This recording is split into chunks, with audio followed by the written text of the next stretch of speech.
2007, Lula é reeleito presidente do Brasil. Os anos anteriores foram anos contraditórios. Por um lado, o governo Lula não rompeu com o grande capital internacional. Por outro, avançou com a distribuição de renda e inúmeros programas sociais. A sociedade ainda estava faminta por reformas profundas no Brasil, mas um pouco mais calma pelos avanços conseguidos. Afinal, segundo o IBGE, foram abertos 22 milhões de postos de trabalho. O índice de desemprego despencou de 14% para 9,3%. Também, segundo o IBGE, o Produto Interno Bruto brasileiro literalmente duplicou em 4 anos. A Organização das Nações Unidas, juntamente com o Fundo Internacional de Desenvolvimento e o Programa Mundial de Alimentos, indicavam que nos últimos 4 anos, 2 milhões de pessoas haviam deixado de passar fome. Sim, as coisas começaram a melhorar. E o que aconteceu no mundo do trabalho nos 4 anos seguintes é o que eu vou lhes contar agora. Para localizar você na geografia política da época, se até 1988 o modelo econômico brasileiro era o desenvolvimentismo, a partir daquele ano entramos na era neoliberal. Vocês certamente se lembram. As individualidades emergem, assim como o grande Deus mercado, que tudo prometeu e nada deu. Lula inaugura, então, um novo modelo econômico. O governo Lula dá uma guinada para a centro-esquerda, né? O Palocci é deposto, sobe o Guido Mantega, então sai um ministro da Fazenda com uma concepção monetarista, financista da economia, sobe um ministro da Fazenda desenvolvimentista. O orçamento do BNDES foi multiplicado por 10 no governo Lula. E os programas de financiamento para as empresas nacionais investirem foram criados ou dinamizados. Houve, sim, uma reativação da proteção do mercado brasileiro. E o governo Lula inicia uma política que eu particularmente denomino neodesenvolvimentista, que é uma política em que é retomado, ainda que de maneira muito mais modesta, o papel do Estado como indutor do crescimento econômico. O neodesenvolvimentismo praticado por Lula era mais ou menos assim. O Estado voltava a proteger o mercado interno e a estimular a economia, mas deixava espaço para que o mercado também participasse desse crescimento, regulando até certo ponto determinadas áreas. No caso das relações trabalhistas, Lula dizia, por exemplo: é possível eliminar alguns aspectos da legislação trabalhista, porque de fato tem elementos demais, né? A nossa legislação tem coisa demais. É possível pensar num contrato diferenciado para o trabalhador que não tem direito nenhum. Em 2008, Lula criou a Lei Complementar 128, que altera regras da Lei Geral da Micro e Pequena Empresa e, com isso, criou o MEI, Microempreendedor Individual. O trabalhador autônomo ou informal poderia criar uma microempresa individual e, com isso, faturar até R$36 mil por ano na época. Lula foi acusado de criar mecanismos de trabalho, uma vez que a MEI não oferecia nenhum direito trabalhista. Lula responde: eu não estou querendo instaurar uma cidadania diferenciada, né? Não estou querendo instituir o cidadão de segunda classe. Ele já é cidadão de segunda classe, porque ele não tem direito nenhum. Então é melhor que ele tenha algum direito, por menor que seja, do que continuar sem direito nenhum. Então esse discurso do Lula é muito representativo dessa visão, né, que é uma visão marcada por esse legado neoliberal de que tem direito em excesso, né, de que se a gente reduz direitos, a gente resolve os problemas aí do mercado de trabalho. Então, se a gente compara o Lula com o Fernando Henrique, ele muda a maneira de tratar os sindicatos, ele muda a maneira de tratar a questão da política de emprego, porque ele não quer fazer uma reforma global das relações de trabalho, ele quer resolver problemas mais pontuais. Ao mesmo tempo que o governo Lula implementava políticas desenvolvimentistas e neoliberais, ele também avançou em políticas chamadas do bem-estar social, que além de trazer a participação popular, sindicatos e outros movimentos para dentro do Estado, fornecia serviços e garantia direitos aos cidadãos. Isso foi, em grande medida, realizado através dos inúmeros programas sociais que marcaram o governo Lula nas áreas urbanas e rurais.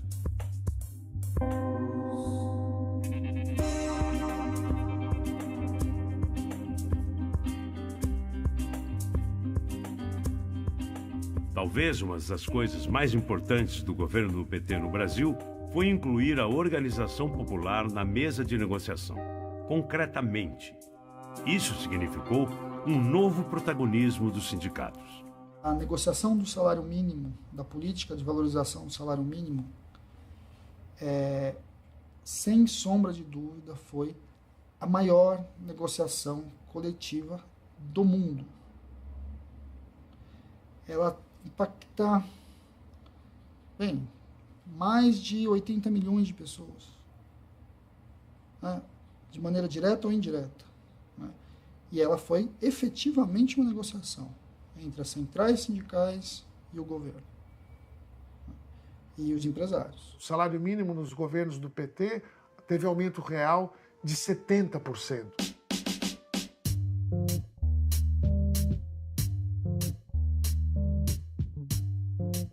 E a consequência desse conjunto de políticas impactou brutalmente o desemprego no país e, com isso, fortaleceu imensamente o sindicalismo brasileiro.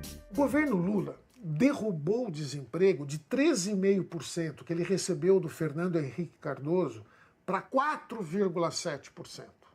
Há muito menos da metade. Imagina o que isso representa para o movimento sindical.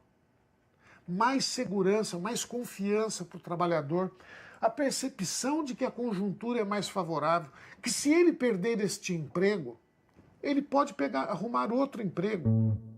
Parece uma contradição, mas acredite, não é. Com mais empregos no país, também cresceu o número de greves. Isso reativou o movimento sindical brasileiro. A partir de 2004, você vai tendo um crescimento pequeno, porém constante. Em 2009, atinge 500 greves.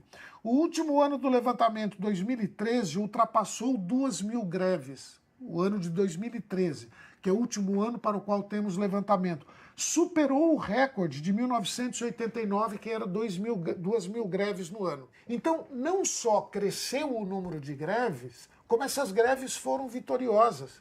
Eram greves por melhorias, não são mais aquelas greves defensivas da década de 90, que era para pagar salário atrasado, para não demitir trabalhador, para não retirar direitos que já eram conquistas dos trabalhadores.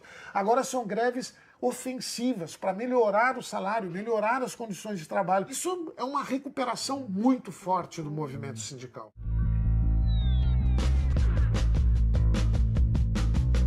Com relação aos sindicatos, o governo Lula deu um passo histórico e simbólico junto às centrais sindicais. O Lula reconheceu as centrais sindicais, que não está na estrutura corporativa do sindicalismo brasileiro, mas teve um reconhecimento político no governo Lula, o que demonstra, diferentemente do Fernando Henrique, o compromisso que o Lula tem, a importância que ele dá à organização sindical, na organização dos trabalhadores e a importância que ele dá para o Estado, que o Estado sem organização, né, dos trabalhadores, inclusive para dialogar e negociar com o setor patronal, falta alguma coisa, né?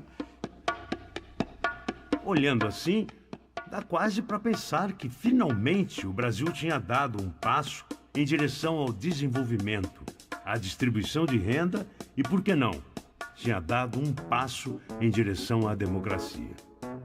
Tínhamos gerado 22 milhões de empregos, tirado 2 milhões de pessoas da fome, fortalecido a agricultura familiar, a economia solidária, os direitos humanos. Tínhamos construído um sem número de universidades públicas e possibilitado o acesso dos menos favorecidos a elas. Tínhamos um sindicalismo vivo, pujante, com ganho real de salário e melhores condições de trabalho para a classe trabalhadora. E talvez, mais importante que tudo isso, tínhamos tido um ganho real e significativo do salário mínimo, que impactou diretamente na economia e elevou a qualidade de vida de quase 20 milhões de brasileiros. Tínhamos, por fim, muito a comemorar, certo? Era hora da gente finalmente fazer aquelas reformas estruturais que tanto a gente queria.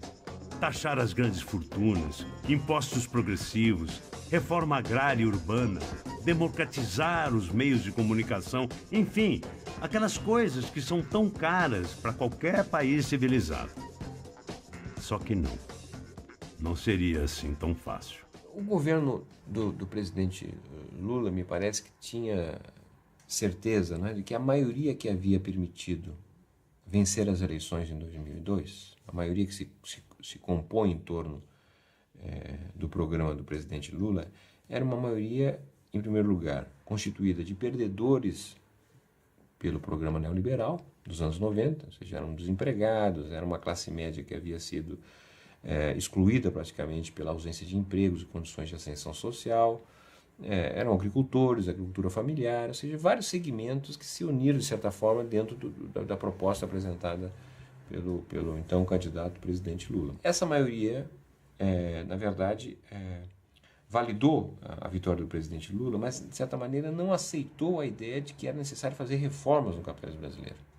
Ou seja, a proposição era que o presidente repusesse as condições de vida e de trabalho que havia antes do neoliberalismo. Ou seja, que repusesse aquilo que o neoliberalismo havia retirado, mas não houvesse ousadia do ponto de vista de uma transformação mais profunda do capitalismo, com reformas, né? Tanto é que a proposta de governo, a questão das reformas não foi muito bem apresentada.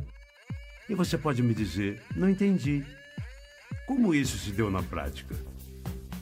A proposta do programa Fome Zero era uma proposta de autonomização dos pobres, não é? Era um processo de emancipação dos pobres. Partia do pressuposto que em cada município, em cada local do Brasil, os próprios miseráveis se auto-organizariam, definiriam quem seriam aqueles que deveriam receber benefícios, quais seriam as políticas a serem adotadas no plano local de forte reorganização do sistema agrário, com produção de alimentos para atender a população local, etc. Não seria apenas um programa para pobres, mas era um programa com os pobres. Imediatamente, ao se perceber qual era a intenção deste programa, há uma reação generalizada de parte dos representantes dos poderes locais tradicionais. Ou seja, há uma reação, digamos assim, dos prefeitos.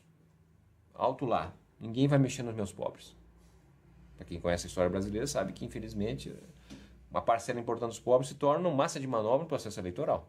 Como é que vai chegar ao pobre na minha cidade sem passar por mim que sou prefeito? Então, nesse sentido também, pragmaticamente, o governo, diante desta tensão que se pronuncia, não é, ele troca o programa. Sai do programa Fome Zero e vai para o programa Bolsa Família. Só que ele, na verdade, não é um programa, é uma política para o pobre, não é política com o pobre. Ou seja, ele não visa a autonomização do pobre. Quem faz o cadastro, quem tira, quem põe o pobre no local é o prefeito, é a prefeitura. Esse programa se viabilizou, é um sucesso, combateu a pobreza, muitos elogios para ele, mas ele não tornou os miseráveis um ator político relevante. E o que podemos ver é que, apesar de tantos avanços, haviam muitos e muitos conflitos. Querem ver? Vocês se lembram certamente do imposto sindical criado pelo Vargas? Aquele imposto que garantiria aos sindicatos, independente de terem ou não sindicalizados, recursos do Estado? Pois o Lula foi um pouco além do imposto sindical. Ao legitimar as centrais sindicais, a estrutura sindical brasileira criou um fundo também para as centrais, que passaram a receber dinheiro do Estado, tendo ou não sindicatos na sua base. Foi um debate na CUT intenso, porque você sabe que a CUT é contra o imposto sindical. E a CUT era contra. O debate da CUT foi muito intenso, né? Mas depois nós somos convencidos que o reconhecimento das centrais sindicais, e o reconhecimento só viria junto com a questão do imposto sindical, foi extremamente importante. O reconhecimento das centrais era mais importante que a questão do imposto. O acordo que nós fizemos com o governo e com as centrais sindicais é que nós assinaríamos, né, o termo de concordância, desde que fosse mandado um projeto de lei do Executivo para o Congresso Nacional, transformando o imposto sindical em contribuição sindical. E que essa contribuição, diferentemente do imposto, tinha que ser aprovada pelos trabalhadores em assembleia. Todas as centrais sindicais concordaram com isso. E nós achamos que tinha sido mais um ganho da CUT. Além do reconhecimento das centrais, momentaneamente nós conviveríamos com o imposto sindical, mas depois, meses depois, nós teríamos aprovado no Congresso Nacional um projeto de lei que acabava com o imposto sindical e criava a contribuição assistencial. Isso não aconteceu, obviamente, foi uma traição que foi feita com a CUT naquele momento. Obviamente, depois as demais centrais sindicais não tiveram o menor interesse de que isso andasse, porque elas não têm concordância para isso, e no Congresso Nacional ficou na gaveta. Bom, apesar dos avanços e conquistas, também não faltaram conflitos e polêmicas. Um outro momento de tensão entre o movimento sindical e o governo Lula se deu em torno da reforma da Previdência, realizada em 2003. A proposta implementada estabelecia uma taxação dos servidores públicos inativos e aumentava a idade mínima para a aposentadoria. Estabelecia ainda um valor máximo que um servidor poderia receber. O teto seria o salário de ministro do Supremo Tribunal Federal. Nesse caso, a CUT entendeu que os trabalhadores mais perdiam do que ganhavam. Eu me lembro que na reforma da Previdência, nós fomos nos reunir com o Lula e a reunião era traidor, né? E vocês não entendem o que está acontecendo. Nós entendemos sim, nós só não concordamos, é diferente, né? E você vai se arrepender disso no futuro, porque esse tipo de reformas não tem que ser feita num governo social, voltado para os interesses dos trabalhadores, né? E o presidente falava, é melhor que nós façamos agora, de maneira democrática e negociada com vocês, para não deixar a direita conservadora, quando um dia voltar o poder, fazer e não deixar pedra sobre pedra. Esse foi um dos momentos mais conflituosos que nós tivemos durante o governo Lula. Os primeiros anos do Lula foi de muito conflito.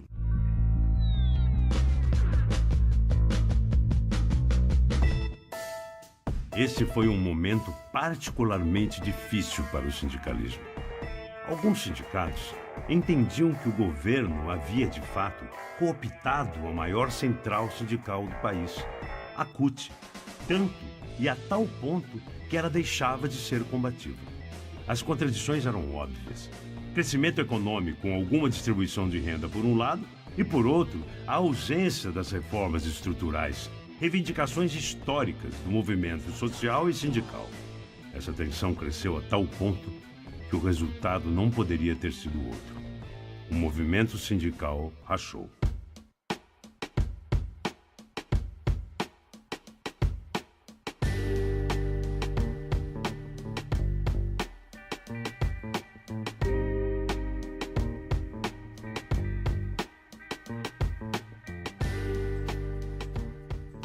Porque aqueles setores, aquelas correntes sindicais que faziam a oposição, né, àquela disposição da articulação sindical negociar no interior da CUT, elas acabam não tendo mais essa condição de tensionar internamente, né, porque diante de um governo que não é mais adversário, é um governo aliado, né, a disposição da articulação, ela não tem muito mais o contraponto do porquê não negociar.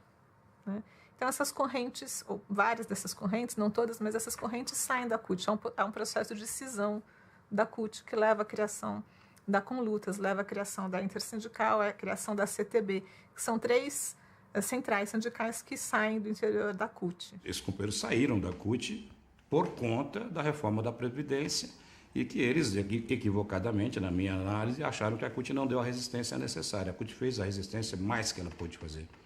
Só que era uma proposta que contava com votos no Congresso, vinda de um governo de esquerda, Congresso conservador, as do campo mais de esquerda, por conta da reforma da Previdência, né? E as do campo mais do sindicalismo corporativo, aguçadas por ter acesso ao imposto sindical. A divisão da CUT em 3 outras centrais está dentro de um fenômeno tipicamente brasileiro: a enorme quantidade de centrais sindicais e sindicatos. Hoje, no Brasil, existem 6 centrais sindicais regulamentadas e outras 10 aguardando regulamentação. Temos mais de 10 mil sindicatos, é injustificável tanto sindicato. Quando a gente olha, inclusive, a estrutura do capitalismo que leva à concentração das empresas, nós temos uma fragmentação dos sindicatos sem ser acompanhado de aumento da filiação do sindicalismo. Então, há uma questão que tem a ver com a natureza da atuação sindical no Brasil, né? Você tem setores que estão desaparecendo, mas continuam os sindicatos existindo. Não há justificativa racional para isso. Esse fenômeno está relacionado ao imposto sindical, como disse o Wagner. Sindicatos que recebem recursos do Estado, independente de ter ou não trabalhadores filiados, não precisam fazer um trabalho de base e conseguir constantemente novos sindicalizados. De cada 10 trabalhadores que ingressou no novo emprego, apenas 2 se sindicalizaram. Dos 8 restantes, 4 dizem o seguinte: olha, por que não se filiou ao sindicato? Não filiei ao sindicato porque o sindicato não me representa, porque o sindicato é constituído de gente pelega, gente que rouba. Eu não vou me filiar a uma instituição dessa natureza. Os outros 4 dos 8 dizem o seguinte: olha, o sindicato é uma coisa muito importante, é gente séria, estão aqui lutando pelos trabalhadores, eu gostaria de me filiar, o problema é que eu não sei onde é que é o tal do sindicato, porque eles nunca passaram aqui no lugar onde eu trabalho, eu não consigo saber quem é o meu sindicato, onde fica. Isso também é uma demonstração, na verdade, que houve um quadro de acomodamento, acreditando que o fato de ter eleito um ex-metalúrgico seria suficiente para fazer as transformações que se imaginava necessárias, né? E você pode me perguntar, o que um sindicalista diria sobre isso? Eu via muitos dirigentes sindicais, muitas lideranças mesmo, expoentes, que achavam que tudo estaria resolvido com a eleição do Lula, né? E ficaram observadores da conjuntura achando que tudo ia se resolver. Porque o governo Lula era um governo em disputa. Nós elegemos o presidente, mas todos os bandidos ficaram lá, de outros partidos, os latifundiários fortíssimos, os empresários fortíssimos, os banqueiros fortíssimos. A mídia é fortíssima. E o que nós podemos dizer disso tudo, afinal? Os sindicatos não perceberam essa oportunidade que estava sendo aberta do ponto de vista de uma reformulação profunda do sistema de relações de trabalho no Brasil. Se acomodaram num quadro econômico e social muito favorável, né? Porque na medida em que a economia, seja pelo fator externo, seja pelo fator interno, começou a se expandir, nós tivemos a geração de 22 milhões de empregos, muitos empregos. Acontece que não houve as reformas que se imaginava necessário do ponto de vista da reorganização do capitalismo. E não houve porque não se conseguiu se reorganizar uma maioria política que desse sustentação às reformas. Eu acho que nós deveríamos ter aproveitado mais o espaço do governo Lula para ter avançado numa reforma sindical, no modelo de organização sindical brasileiro, que a gente não conseguiu fazer. Talvez seja essa grande lacuna que tenha ficado na relação com os trabalhadores e com os sindicatos no governo Lula. E ao final de 8 anos de governo do Partido dos Trabalhadores, podemos fazer inúmeras reflexões. Fizemos as escolhas certas? Avançamos o quanto poderíamos? Mudamos a sociedade? Distribuímos renda? Conseguimos construir um nível de conscientização ainda maior para a classe trabalhadora? Bem, ainda é cedo para saber. Essa história está no tempo presente. E sempre precisaremos de tempo e distanciamento para entender o que fizemos. Mas temo que muitas dessas perguntas ficarão mesmo sem resposta. Os 8 anos do governo Lula foram herdeiros de outros 500 anos. Cheios de contradições, certamente. Cheios de fissuras, de erros. Talvez o que para mim tenha ficado de mais forte e duradouro foi o seguinte: o governo Lula traz o movimento sindical para uma negociação que historicamente aconteceu entre Estado e empresário e passa agora a acontecer com os trabalhadores. Eu diria que menos do que a gente gostaria, mas muito mais do que historicamente a gente teve. E isso alterou bastante.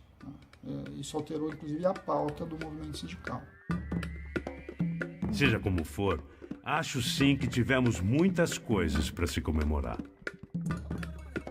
Os desafios para o movimento sindical e para a sociedade brasileira eram ainda imensos.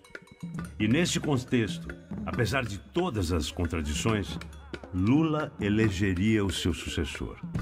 Ou melhor, sua sucessora.